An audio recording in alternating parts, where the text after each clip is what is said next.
Ladies and gentlemen, good morning. A very, very warm welcome to those of you here at the Square in Brussels, and of course, those of you joining us online. Welcome to this event, which is organised by the European Commission DG Regio, and as you all know, if you're in the right place, it's called Engaging Citizens for Good Governance in Cohesion Policy. My name is Katrina Sickle, and as moderator of the event, I have the privilege of navigating us all throughout the day. And the content has been designed to give you lots and lots to get your teeth into, to think about, but also to enable your voices to be heard in a variety of ways. Importantly, do you have headsets? That's something I do need to tell you. And are you tuned to the right channel? Because today you can listen and express yourselves in English, French, and Italian. And in this opening session, Minister Pavić will be able to speak in Croatian. Please don't run away with these, they're expensive. Secondly, are your phones off? Very important. If you keep them on, we would like you please to tweet. The hashtag is EU in my region. Really, really simple. Thirdly, the sessions here, the plenaries, as I said, they are being web streamed and recordings will be made available afterwards on the website. We have a very packed program, so you're going to be shuttling to and fro at the speed of light, ladies and gentlemen. So if people hassle you, just move swiftly with good grace, all right? We have a photographer amongst us, we have some photo-free zones. Abbiamo il fotografo, abbiamo delle zone now for our opening speakers, and I will also explain how you can be part of the event, either with a raised hand if you have a comment or a question, but also through a very handy and exciting app. More on that later. Very briefly, what are we here to explore?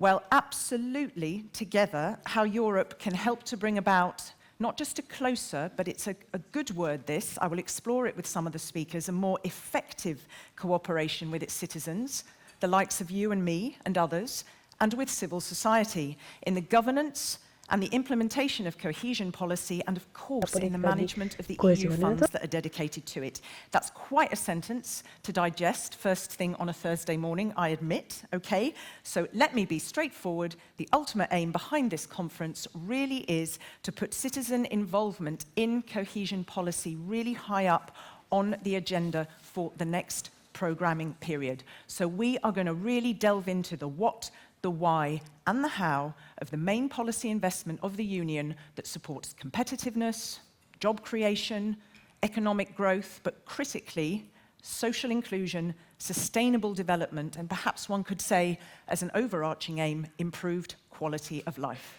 I'm going to stop there, okay? I'm going to find out a little bit more about who you are in a moment, because first of all, without delay, I would like you to give a very, very warm welcome, please, to the EU Commissioner and Vice President for Democracy and Demography, Dubravka, Šuica. She will officially open our event. A warm round of applause, please, ladies and gentlemen. Thank you.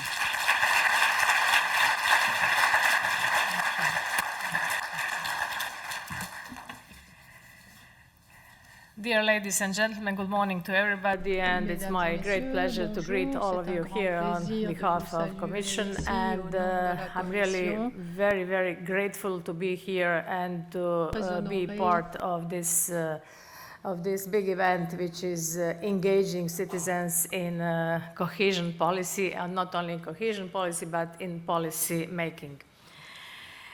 I'll start with engagement. Engagement generates ownership. This is exactly what we want to achieve, the sense of ownership. We want, in the context of cohesion policy, but it does not stop here. We also want it in relation to policy making in the European Union in general. We want better cooperation with citizens, and one of the ways of achieving this is by generating the sense of ownership and reconnection to the citizens in relation to the all EU decision making. And this will be the purpose of the Conference on the Future of Europe. Reconnection, engagement, ownership, trust in the shaping the European Union of the future, doing it better and doing it together. President von der Leyen promised to give Europeans a greater say. greater voice on how the Union is run. I am fully committed to ensuring this happens. I am listening and I am learning for this purpose. We must always remember why we are doing this. We are doing this for us, for our citizens. The conference will be launched on the 9th of May, on Day of Europe, but we are not starting from the scratch. We are building on more than 1,800 citizens' dialogues held over past 5 years. But what is different this time? We are taking the dialogues to a whole new level, the level of genuine commitment of translating what citizens tell us into practical EU policy making. As you know, as I said, there were many citizens' dialogues, but we didn't have the outcome of this. We haven't brought the results to our citizens. So this is something which we are going to do different this time. So let us not underestimate the challenge ahead. But, as you know, we cannot do it without you, national and regional authorities, and of course, civil society. Over the next 2 years, during this reflection on the future of Europe, we will need to work with you as you are the closest link to the thousands of beneficiaries of our funds. We must take debate out of the capitals and go into regions. So the conference is envisaged not to be held only in capitals, but also in peripheral areas, in the regions, in the municipalities, wherever we can reach our citizens. As a matter of fact, getting and keeping the citizens engaged can also happen through the very tangible projects that are financed with the help of European funds. Projects are of better quality if citizens are engaged in their selection and, of course, in their delivery.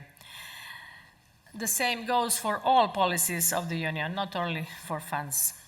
Having the citizens on board and delivering on their needs, this is what makes the Union purposeful. 2 weeks ago, we adopted on the College of Commissioners the communication on shaping the conference on the future of Europe. With this conference, we have a unique opportunity as well as a challenge to improve our policy making. The old way of doing politics, simply no longer works. Citizens want us to hear them, and we must listen to them and give them the feedback they need. This is a part of what European democracy means. Cooperation and courage are the new keywords in the process.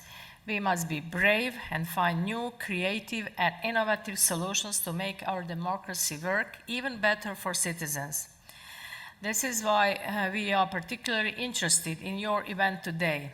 We want to hear about the innovative ways of cooperation you propose in cohesion policy, and we hope to draw inspiration from it, because our democracy is in need of creative and innovative solutions. In this reshaping and rethinking exercise, we must move forward together as partners, the Parliament, the Council and the Commission.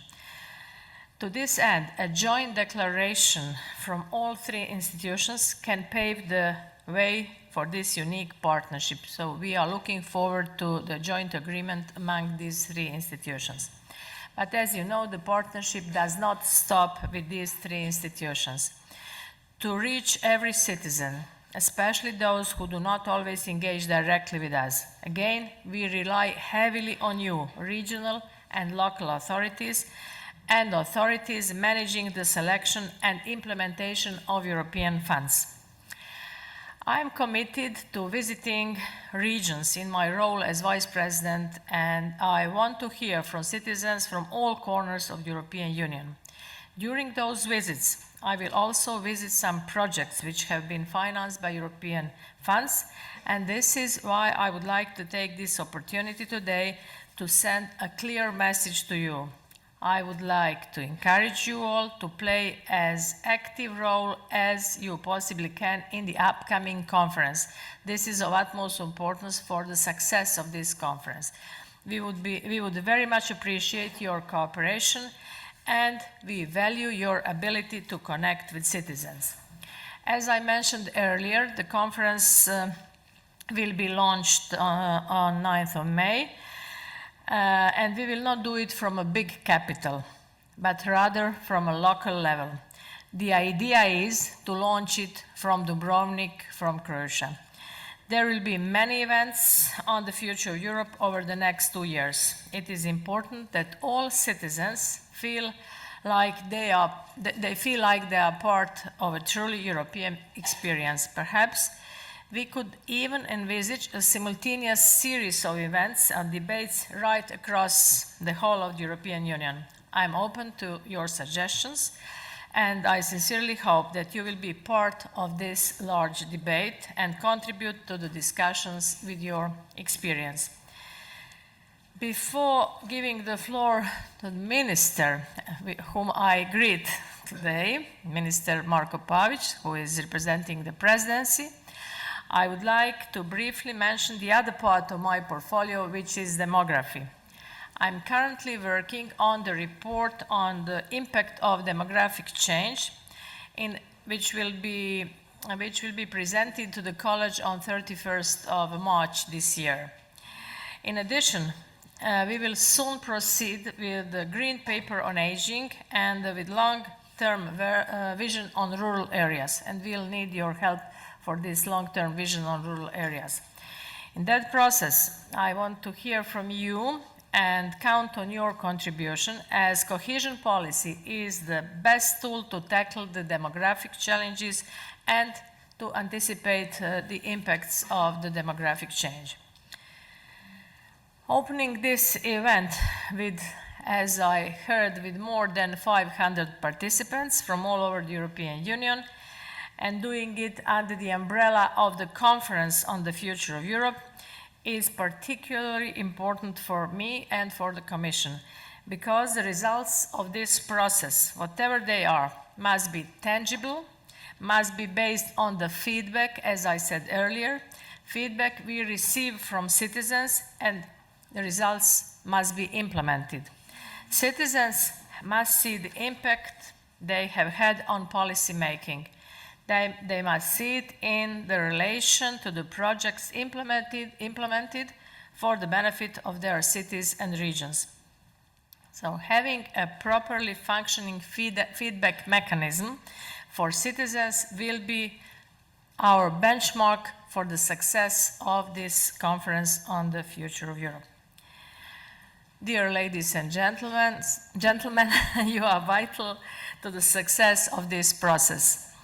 You are in a privileged position when it comes to engaging with citizens, because everything is about the engaging with citizens. I look forward to working with you, with all of you, while visiting some of your inspirational cohesion policy projects, which clearly demonstrate the contribution to and the impact of European funds on people's lives.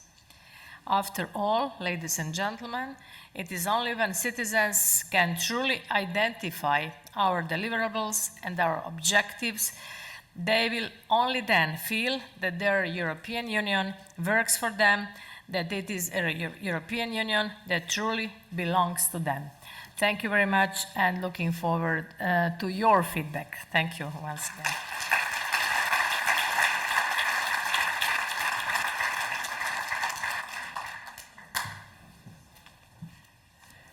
Thank you so very much, and very, very helpful, excuse me, I think, there to hear some of the words that you are likely going to hear again and again and again, but I think that's the key to discussing some of the key messages, is that they arise in different ways. A very good word there, that the Union needs to feel purposeful for people. It's about impact. It's about truly effective feedback mechanisms, not just reaching out and consulting, but feedback.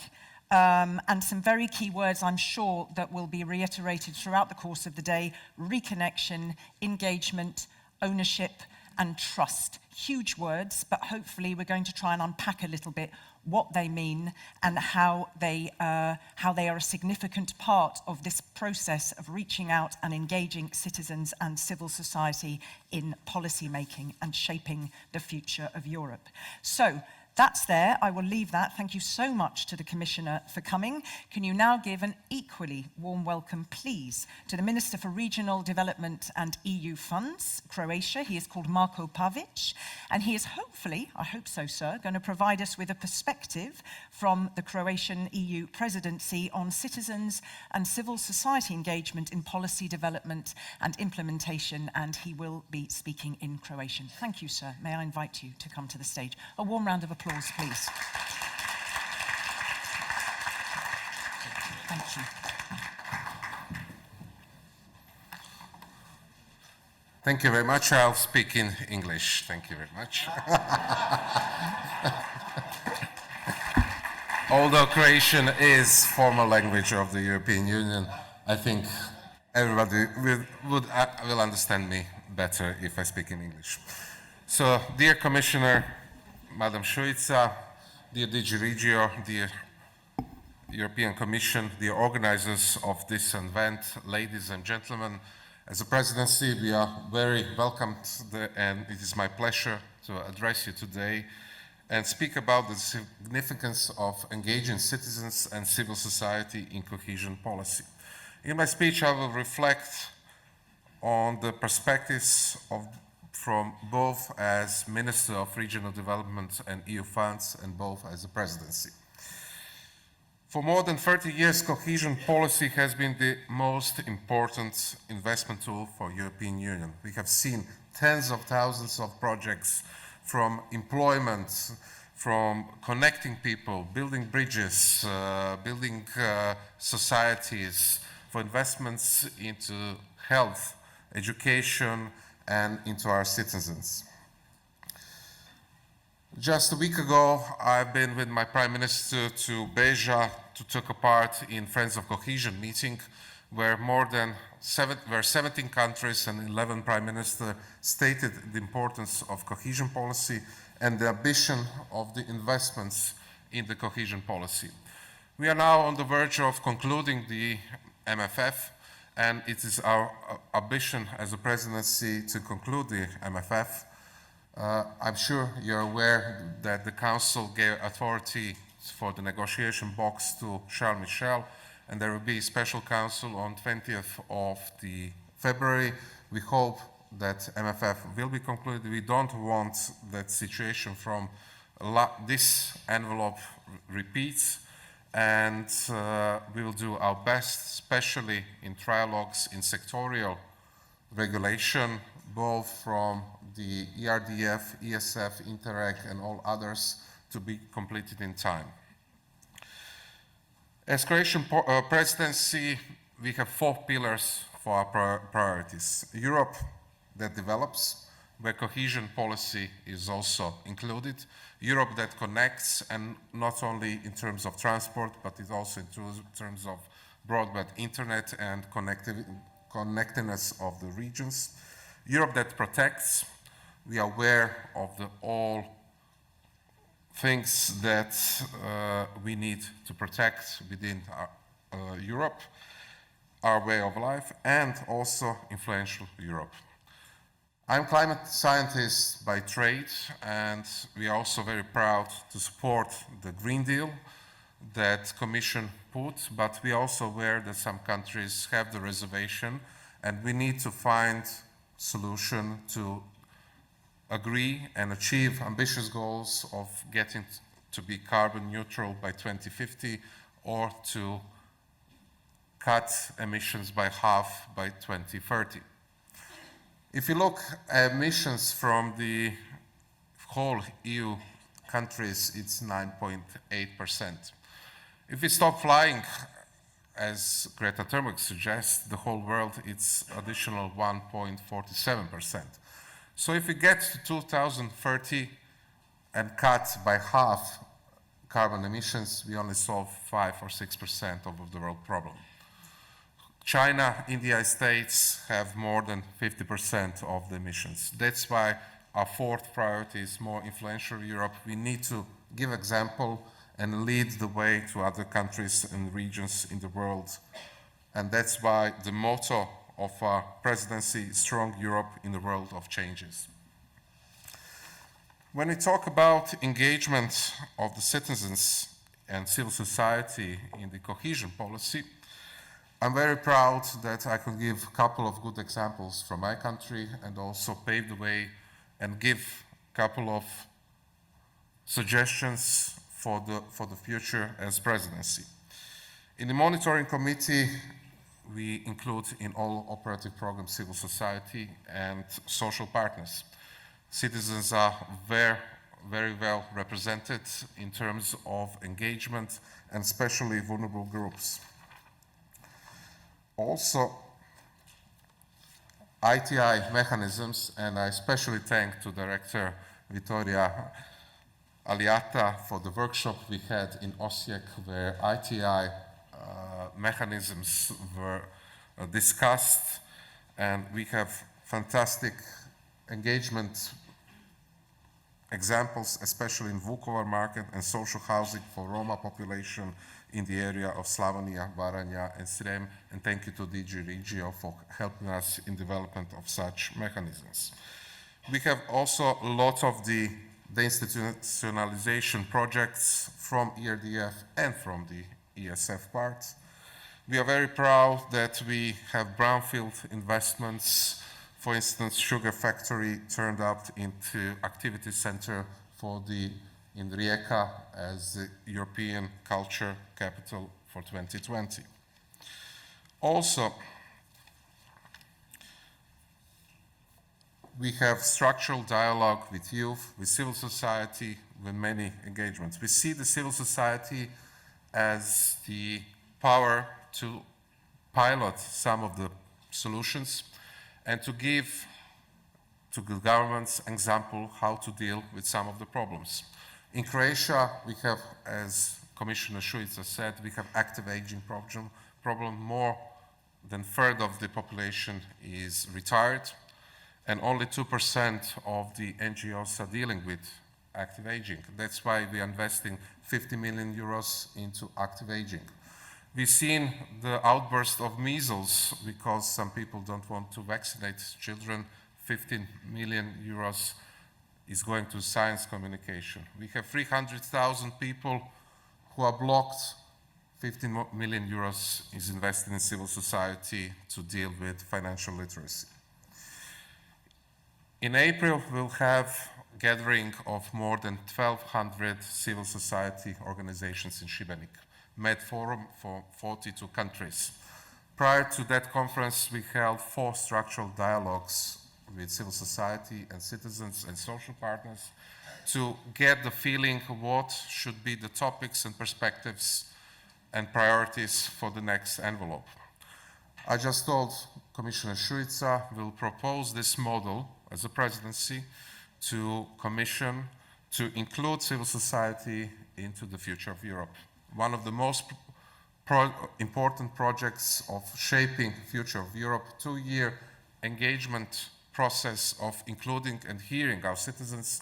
We as a presidency think that the citizens and civil society, social partners needs to be involved in that, and we will also propose a model how to do it on Med Forum, where we will gather more than 1,200 people with UNLIT Foundation and support of the French and a couple other governments in Šibenik. We invite you all for that conference in Šibenik. For the future also, we are starting programming period for the next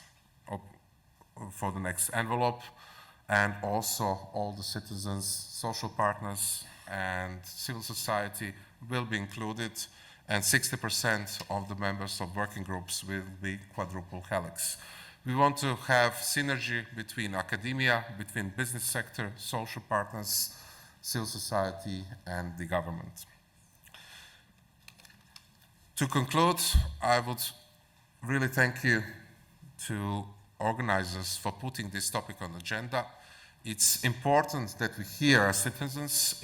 It's important that we hear what civil society has to say on future of Europe, on future operative programs, and on the policies the governments are doing. We think that we can learn from them, and we think that the solutions those structures find we can turn into government policies. We are quite open on that, and we see both citizens and civil society as partners in developing our society. Thank you very much, and thank you very much for putting this agenda. I'm very looking forward to see the outcomes and conclusions of the conference. Thank you very much.